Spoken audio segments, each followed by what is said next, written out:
This video is brought to you by Ageless Geeks.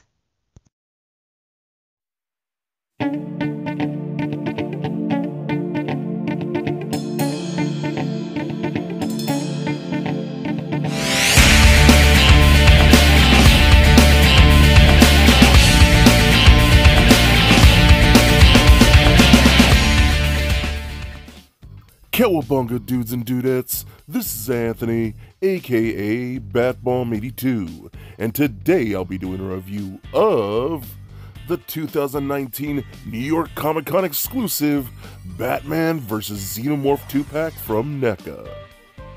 Now, taking a look at the front of the box, we can see the Batman and Aliens emblem at the center. And if we open the lid, we can see both figures are showcased in a window box packaging with their multiple accessories and interchangeable parts. So with the box out of the way, let's crack these figures open and see what we have inside. And here are both figures out of the box. And man, I could not be happier to add this set to my collection. These are two figures that I have been waiting on for at least 3 years, and I am super stoked to finally add them to my shelves.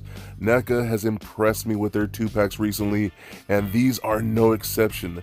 They are beautifully and awesomely and totally rad toys that I cannot wait to check out with you guys.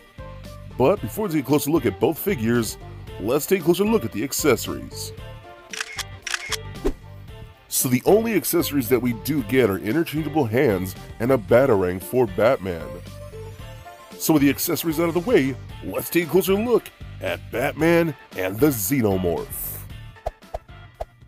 Alright guys, so I'm going to start off by taking a look at this Joker Xenomorph. Yep, that's a thing, and I could not be happier with this. Now this is one of those designs and one of those sets actually that we saw, like, I believe 3 years ago, and for the longest time we thought it was actually canceled, and they actually said it was canceled, it wasn't able to come out. So a lot of us were really disappointed that we couldn't get these figures, but lo and behold, Neca, as usual, found a way to release them, and now we have it. The Joker Xenomorph looks crazy good. What I do like about this, now I've always said that the Neca makes great sculpts with their Xenomorph figures, but what I do like especially, done in this white skin, looks really cool, because then it has the dark wash in there, so you can make out more of the sculpt even more so than you would the standard black Xenomorph or the darker Xenomorphs. So you can see like the muscle structure, the lining in the arms, like the rib cage shows a lot more. I think that just looks really cool, really detailed, man. And you really see more of that Giger design with this, because you could get to pick up all those lines and things like that throughout this entire figure. I love how even the claws are like green on the feet and the hands. I think that's super cool.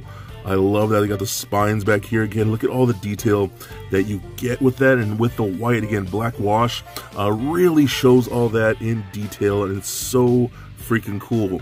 I love the tail here, looks so awesome. Digging is how long it is too, and then I love how we get like the blood on the tail end like that, and then you see it kind of like splatters it down, and that's so freaking dope, dude. I love it so much. It looks so freaking good. So the head looks incredible. I dig how they did this.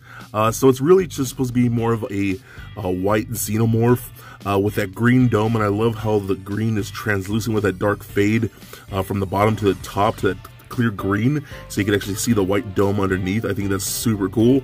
But how they decided to do the Joker like face paint, his actual like blood dripping from the mouth, that's genius, man, and it came out so freaking good. I love that. And if we actually open the mouth here, we can actually pull the little mouth out right there, and that's actually covered in blood too, and that's just amazing. Oh my god, they did such a good job with this. This is so freaking fun. And one of those things, again, like with the Yellow Lantern Predator, this is just a really cool crossover figure. Okay, so since we don't get no accessories with the Xenomorph, since they don't really use accessories all that much, I'm going to jump right into articulation. So the head is on a ball joint, kind of rolls around a bit. You're going to get left and right and up and down. There is a disc hinge in there that's a little tight, You'd have to soften that up to get that to move up and down more, but it is there. Articulation at the jaw, so that's really nice. Arms can go full 360 like that, up and out to the side that far. We got a double jointed elbow that bends in really good like so, as well as rotation at the elbow. We got rotation at the wrist as well as a hinge at the wrist. The two middle fingers like that are on a hinge as well, so you can articulate those for like gripping and things like that. We get a ball peg just below the rib cage right here, so that rolls around, does turn left and right, crunches back and forth, and pivots side to side a little bit. We got hip joints that kick up and forward that far, back all the way, so that's really nice. Rotation in that upper thigh. We got a double jointed knee for the Xenomorph, so it picks about that much. We got that mid calf joint that bends back and forth like so. It does rotate on there like that, almost like a boot cut. We get a ball peg at the ankles, side to side, up and down, and a very little ankle rocker. That's one thing I will say about these Xenomorph molds. I wish we can get a little more of an ankle rocker with it, because these things are really difficult to stand, and they would benefit greatly from a good ankle rocker. But then we also get toe articulations. See, there's a cut right in there for the toes. Then the tail itself does swivel left and right, and the whole thing is on a bendy wire, so you can move that around, pose it around, and do pretty much anything you want it to do. So overall, I think this guy is so much fun. Again, this is one of those things that we thought got canceled, and a lot of us were disappointed we couldn't get it, and we finally got the opportunity to get it, and he was definitely worth the wait. Alright, now let's take a look at my boy Batman here. And holy crap, this thing is insane, dude. Neca just is impressing me with these DC figures. The movie ones have been cool, like the 89 Batman and the Christian Bale Batman, even like things like the Adam West Batman. But I have always, and I'm a big advocate, I've said this a lot, I wish Neca would have gotten the DC license, because if this is anything to show that what they could have done, man, this is super impressive, and I'm loving it so much. So the head sculpt looks really good, very like 90s, early 2000s. The long pointed ears look fantastic. The structure of his jaw and things like that, and the brow look incredible. So freaking good. Now, some people may not like that. I personally love it. Looks like it's ripped straight from the comic books. Everything else about this looks awesome, with a gray suit, and there is a very slight airbrushing throughout like the muscle structure to make that muscles pop. It's very subtle, but it looks really good. The belt looks awesome with the yellow, and then the gold capsules like that with the belt buckle looks really nice. Some booty back there. Again, you can see more of that airbrushing on the back of the thighs like that. It's throughout the entire figure. It looks really good. Very simple Batman boots. A very clean looking Batman, you know, with the logo, with the yellow oval. I love that. And it's a very muted blue. Me personally, I've always been a big fan of the black and gray suit with a simple black bat logo without the yellow oval, but I still think this came out great, and I know this particular look is a lot of people's favorite looks, so I think it came out awesome. Now the cape is fantastic. It's nice, it's big, it's billowy. The material is, you know, fairly heavy, so it's weighted and it drapes down very nicely, but it's also very stretchy, and it's pliable, and it doesn't feel cheap at all. This is definitely one of the better capes that I've seen from an action figure, and that goes with any company, even up there with Mezco, as far as I'm concerned. This is just really nice, and it's really cool, so you can like drape it over the shoulders and things like that, which I like to do with a lot of my Batman figures, and have them pose like that, you know what I mean? Or just have it over the one shoulder, whatever you want to do, but it works beautifully, and I love it so much. Alright, now let's talk about accessories here. Now, this is the one disappointing thing with this particular set. You know, since we got so much with the Green Lantern and Yellow Lantern pack, I feel like most of the budget went to that set, and this one kind of got the short end of the stick. So we really only get the extra gripping hand for him, than an actual Batarang that he can hold in there. And it's only the one Batarang, and it looks good. There's really nothing wrong with it. It's nice. You got to have a Batarang with a Batman. But that's all we get. That's literally all we get. And Batman is known for having a bunch of gadgets. So it's a little weird having practically nothing with him, and that always disappoints me when we get a Batman figure and he just comes with like very, very little. I feel like they could have at least included a grapnel gun. I think that would have done a lot. That would have been really cool, you know what I mean? But that's all we get. But I wanted to bring in the armored Batman that came out from San Diego Comic-Con.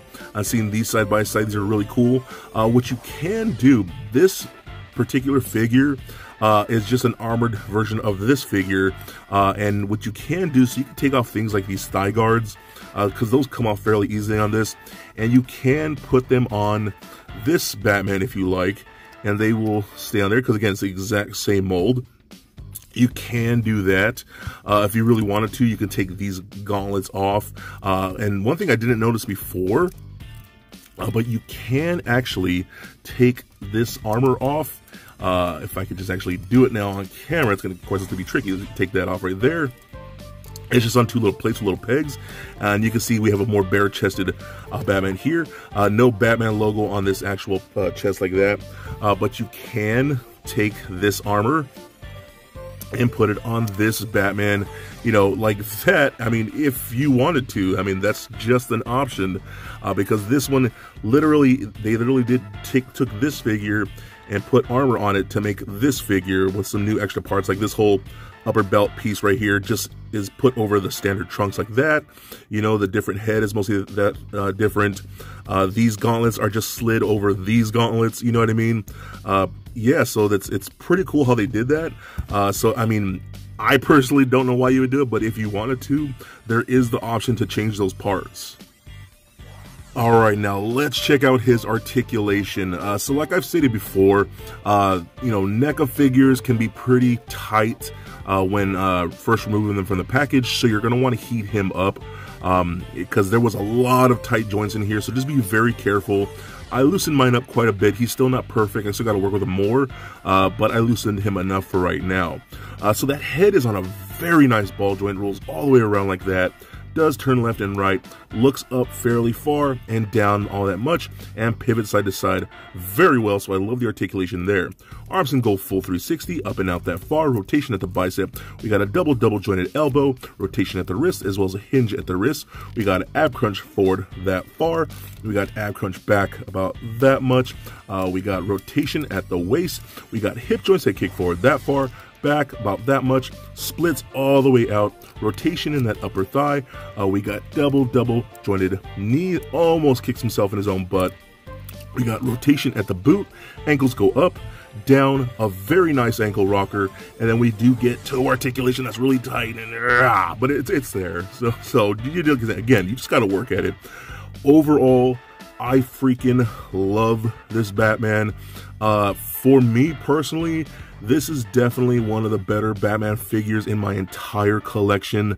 Again, I really wish NECA would have gotten the DC license, because I would have loved to see more for them. Hopefully, you know, maybe they might be able to crank out some more in other ways. Who knows? You know, NECA has been miracle workers. Still, this is amazing, and I am super happy to have it in the collection. So for a quick size comparison, here they are standing next to a Marvel Legends Deadpool figure, as well as a DCUC Batman figure. And for your NECA comparison, here is the Joker alien standing next to your standard Xenomorph from the Superman vs. Alien 2-pack. Also for comparison, here's Batman standing next to the armored Batman from the Batman vs. Predator 2-pack. And for even more comparison, here's Batman next to Green Lantern and Superman, all three from NECA. And just for fun, here they are standing next to little Lego Bat Bomb. So there it is, guys, my review of the New York Comic Con exclusive Batman vs. Joker Xenomorph 2-pack. Now overall, I am freaking in love with this set. That Joker alien has got to be one of the coolest, most beautiful things I have ever seen. I am a die-hard Aliens fan, and having a Joker Xenomorph is mind-blowingly cool, and it works so well. Now my boy Batman, damn, Neca has done an incredible job with this piece, and in my opinion, definitely one of the best Batman figures that's ever been made, especially in this scale. The paint, the sculpt, the articulation, that cape is so well done. My only complaint about this entire box set is the lack of accessories, but other than that, both of these figures are amazing, and if you love DC and aliens like I do, then you will absolutely love this 2-pack. So please comment, like, and subscribe. Stay nerdy, my friends. Peace.